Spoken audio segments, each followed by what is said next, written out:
Hello everyone, welcome to ScorchedEarthToys@anymoon.com's review of Hasbro's MP05 Sunstorm figure.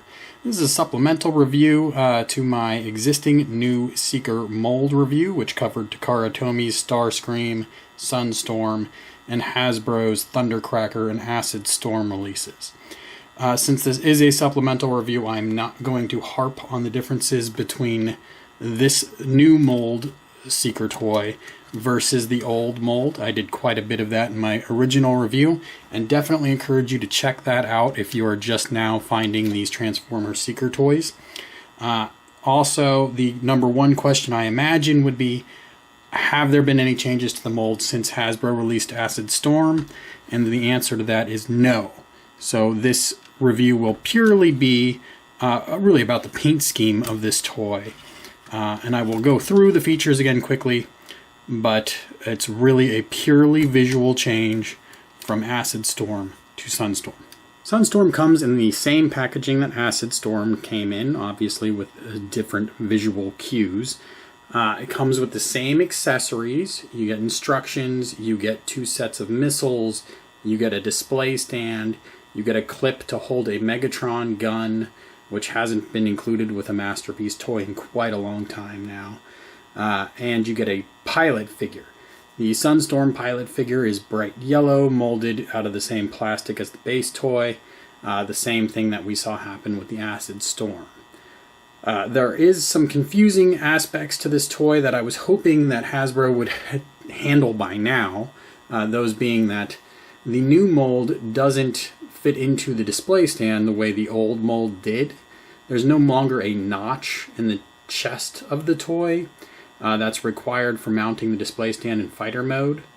And because of this, Hasbro just elects to show an old Mould Seeker attaching to the display stand in the instructions, sort of ignoring that the display stand that they're giving you doesn't really work in fighter mode, which is peculiar.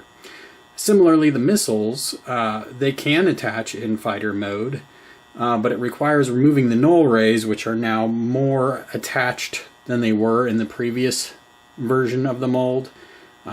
It's kind of confusing, and again, the instructions just kind of seem to gloss over this.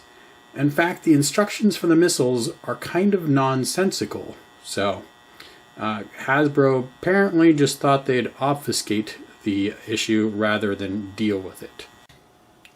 Since this is primarily a review of the paint scheme, let's go ahead and compare the Takara Tomy Sunstorm to the Hasbro Sunstorm. Takara Tomy used Sunstorm as an exclusive through Amazon in Japan. He makes a lot of sense as an exclusive figure since he's not really one of the G1 primary characters. Hasbro is using him as a standard Masterpiece release, just like they did with Acid Storm, which is really confusing considering Hasbro hasn't given us a new Mould Starscream yet, nor a new Mould Skywarp. So it seems like either of those two characters would have been more intriguing to the mass public than Acid Storm and Sunstorm. So a little bit of confusion there. Here you can see in fighter mode, both toys primarily yellow. Takara Tomy gives us white accents around the intakes, and then a orange to yellow paint scheme. I actually was pretty fond of it, although obviously this is all completely subjective. Some people are going to love it, some people are absolutely going to hate it. The Hasbro version has a neat fire effect. Takara Tomy had little touches of it, but Hasbro went much bigger over the back of the toy. They did, however, only gave us white accents on the tail fins rather than up at the intakes, so there's a lot of yellow up in the front of the craft, and I think that kind of looks cheap.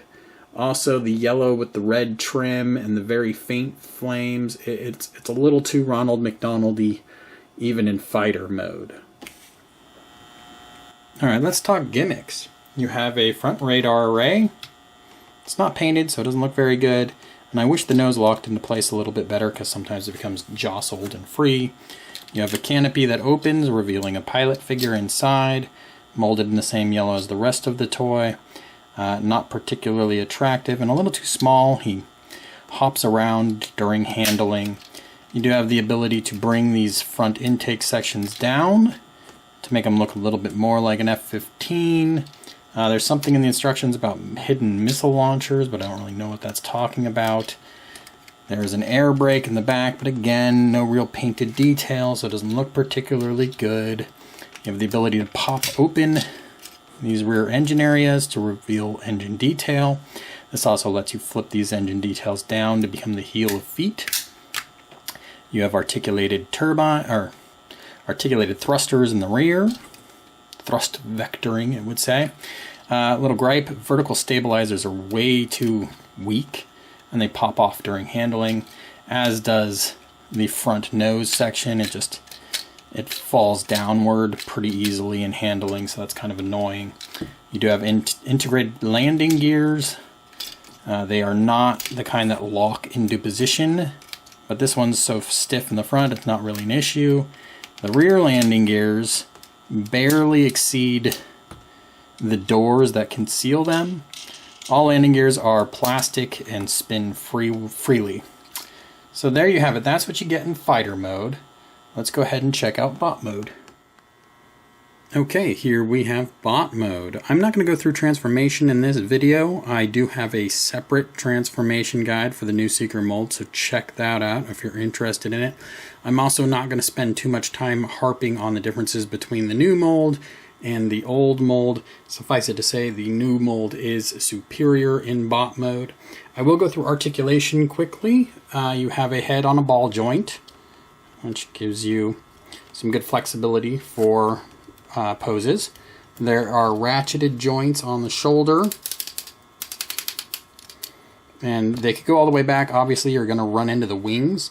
While we're talking about Sunstorm here, the flame effect is visible on those arched wings in the back, and I think that looks really good in bot mode. Probably the only real positive of this paint scheme in bot mode.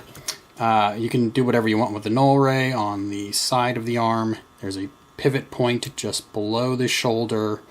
The hands rotate, and they have articulated fingers. There's 3 together, a pointer and a thumb on a ball joint. So that's all pretty decent. Very minor waist articulation. You have a hip joint. Now there's obviously a lot of kibble on this leg. So you have a hip joint that lets you come out. These little hip guards are articulated here. You can only go out that far. There's a pivot point just below the hip. And there is knee articulation that, again, also very limited. Not quite 90 degrees of articulation there. The foot, no, there's a back and forth on the hip also, obviously. The foot can come in and out, and it rotates around, so you can do a little bit of pivoting there. And that pretty much does it for articulation. You can get this toy into some fun looking poses, but it's not crazy dynamic. I mentioned previously that the display stand works very poorly with fighter mode on the new Seeker molds. It works just fine in bot mode, which is really good considering how the articulation is only so-so. You can do a little bit more when you've got the display stand involved, especially because the wings on the legs aren't going to get in your way as much. So, unique to this toy and this paint scheme, there is a little bit of a flaw with the back that I found. Maybe you would never notice this, but it jumped out to me. It looks like they have a penis on his butt. I don't know if Starscream put his sunblock on or something, but slightly bad choice of a way to paint those flames in the back there. Did not turn out very well from my estimation. Also not turning out very well from my estimation. The missile gimmick in the chest, they didn't even bother painting the tips of the missiles.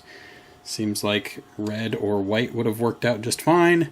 They did nothing, so it looks pretty bland. So overall, I'm not a huge fan of this paint scheme. I think the Seeker molds are pretty decent. The new Seeker molds are pretty decent. They capture the look of bot mode very well. They capture fighter mode very well, provided you don't look at the bottom of the toy.